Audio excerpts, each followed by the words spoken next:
Hi everybody. Hi everybody, this is Eric Johnson. It's very early in the morning. I don't know why I'm doing this so early in the morning, but I just am. And it's going to be an interesting one today. I'm looking out at the rainy skies. Still haven't done my boots on the ground. I'm looking out at the rainy skies. I still haven't done my boots on the ground, but it's going to be a good one when I do it because it's going to address one aspect of the boots on the ground that I think searchers are going to be interested in. And here we're having sunny, rainy. It's typical spring, so whenever the sunshine hits and sticks, then we'll go with that. I'll be able to go outside and plan to go outside. This is going to be an interesting video because it's kind of an unusual one for me. What happened is this. Someone was watching one of my videos and he made a comment on the video. And in the course of this, he made a number of comments, and I returned comments to his comments.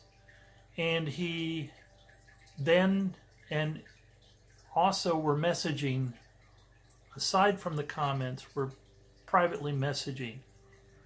The bottom line is, he starts out telling me a story that supposedly happened to him with Forrest Fenn. And by the end of this entire thing, he gets cold feet about making it public, and he backs out of discussing it publicly or making a video about it. And I end up, at his request, which was odd because I don't think he needed me to do it, but he claimed that he couldn't do it. I ended up deleting all his videos, and or rather, I'm sorry, I ended up deleting all his comments concerning this story that he told me on this thread that occurred on one of my videos. But at the end it got a little pushy, and I just decided to go ahead and tell his story regardless. It's something that is not, no one was sworn to secrecy over it. He just decided on his own after telling me the story that he didn't want to make it public. But the way he went around disengaging from me, I guess is the best way to put it, kind of irritated me. And so I thought, well, you know what? His reluctance to tell this story, except for the fact that it may be totally made up, which I could understand his reluctance. But you know, if you're going to, other than that, I've just felt like it's something that I should share with the Forrest Fenn searchers, especially people who are into the find being in New Mexico, which I'm not one of those people, but you'll understand as we go on. So, I'm going to explain to you point by point what happened and tell you this story. And but the only thing I have left now, since I deleted all the comments online that he had put out there about it, is all I have left are the messages that went back and forth privately between us. So, without further ado, this guy comments on one of my videos, and the gist of his first comment is, he agrees with me that Forrest Fenn is very hard to understand. The Forrest Fenn bends words, plays with phrases, likes to play with language. And how do we really know what Forrest Fenn, how true to his words are we ever supposed to know Forrest Fenn is, considering the fact that he likes to play around with language, etc.? And I just said, yes. Ha ha. Yeah, I agree with you. It's all judgment.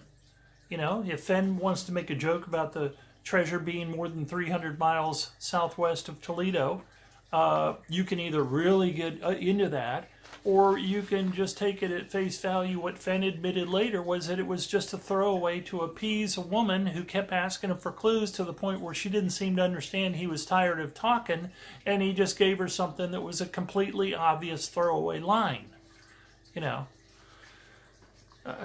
and didn't even really think about it. And yet people jump on that, and they're all into which Toledo is it? Is he talking to Toledo, another Toledo? Is it the Ohio Toledo? And, you know, obviously the treasure's far more than 300 miles southwest of Toledo, the normal one people would talk about, because it's in the Rockies. So, you know, I think he was just saying, you know, come on, I was just joking.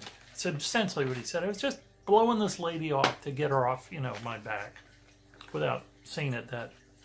So you have to be very careful. You have to catch the nuances. You have to catch Forrest Fenn's sense of humor. You have to understand his sense of humor. You have to just use common sense when you're dealing with Forrest Fenn. When you're reading his interviews, sometimes he gets sarcastic, and you have to understand when he's sarcastic and take what he says at face value. At other times, you know, if he uses a word that you're not used to, then you have to look up the word. I remember where he referred to hiding something as secreting it, or if I want to secret that, meaning if I want to hide that. He did that one time. And so you kind of catch on to the way he uses words. No big deal. But generally speaking, I understood what his comment was. And I said, I agree. It's hard to know when Forrest Fenn... I mean, you have to be careful about Forrest Fenn. But I certainly don't think it detracts from the overall search. I don't think it detracts from the ability to understand what's going on. You just have to use common sense when you read him or listen to his interviews or read his books, etc. Now, the books are tricky because his hints, I think, are things that are supposed to... He once said, the poem will give you the clues to get you to the treasure chest. The book, Thrill of the Chase, and I assume the ones after it, will give you hints to expand upon the clues. That was the first comment.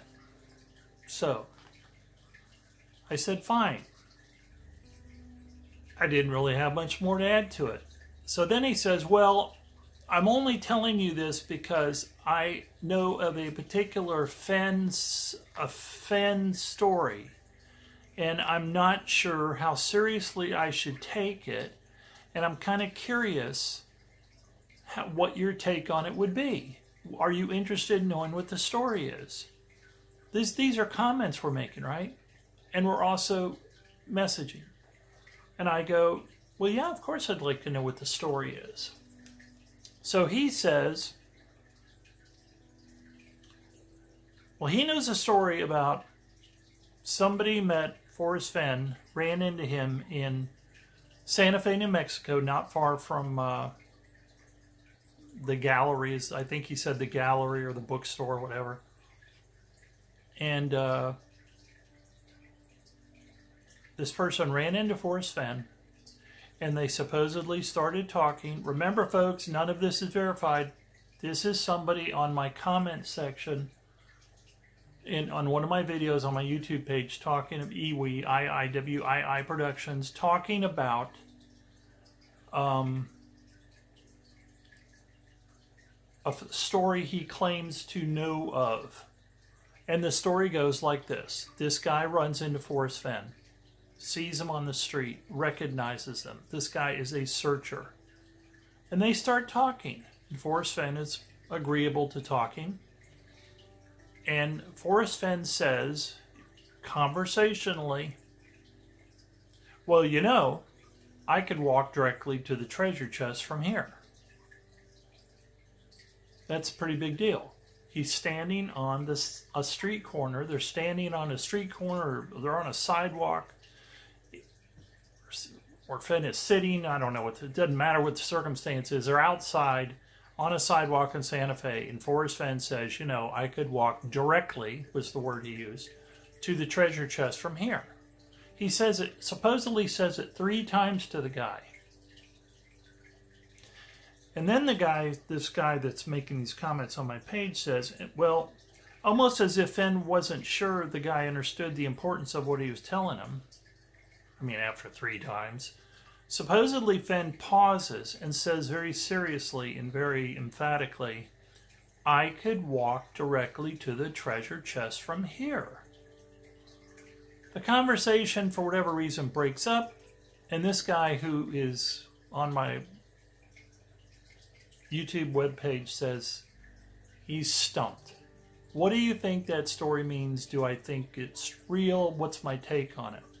Well, my initial comment was, well, I need a source. I need a link. I need, was it in a magazine piece? Was it in a book? Was it in a link? Is there a link to it? Is it on one of the, Dale Neitzel? Where is this thing? I said, I have to have a source before I even really want to continue this conversation. And the guy writes back again. I am the source, he says, meaning himself. I am the source. I am the person. I am the mystery man who had this conversation with Forrest Fenn in Santa Fe. And I'm like, okay. Hey, Tober. What's up, buddy? Yep, right on my papers. Let me move those. Cats are incredible. Anything you're using, they'll sit on it or lay on it. Won't you? All right. He's the mystery man, this guy I'm talking to on YouTube. He's the mystery man. He had the conversation with Forrest Fenn. So I'm, as you can imagine, I'm kind of taken aback. I'm like, wow, that's unusual. And I said, well, I really don't know what to think of that conversation. It certainly is eye-opening, but I need to know more about it. I said, first thing to think about is, have you thought about making a video of it? I'm asking the guy who's telling me this on my webpage. Have you thought about making a video of this? And if you don't want to make a video of it, what would you think about me making a video of it and just telling the story you're telling me and use your username, etc., or whatever? This is when everything goes sideways.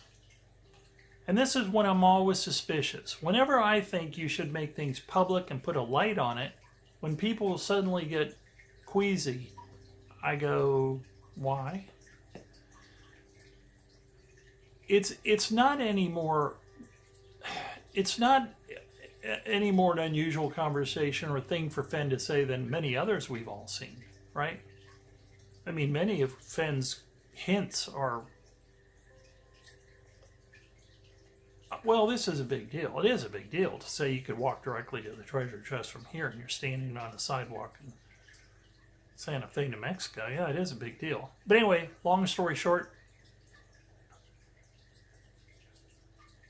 and we'll pause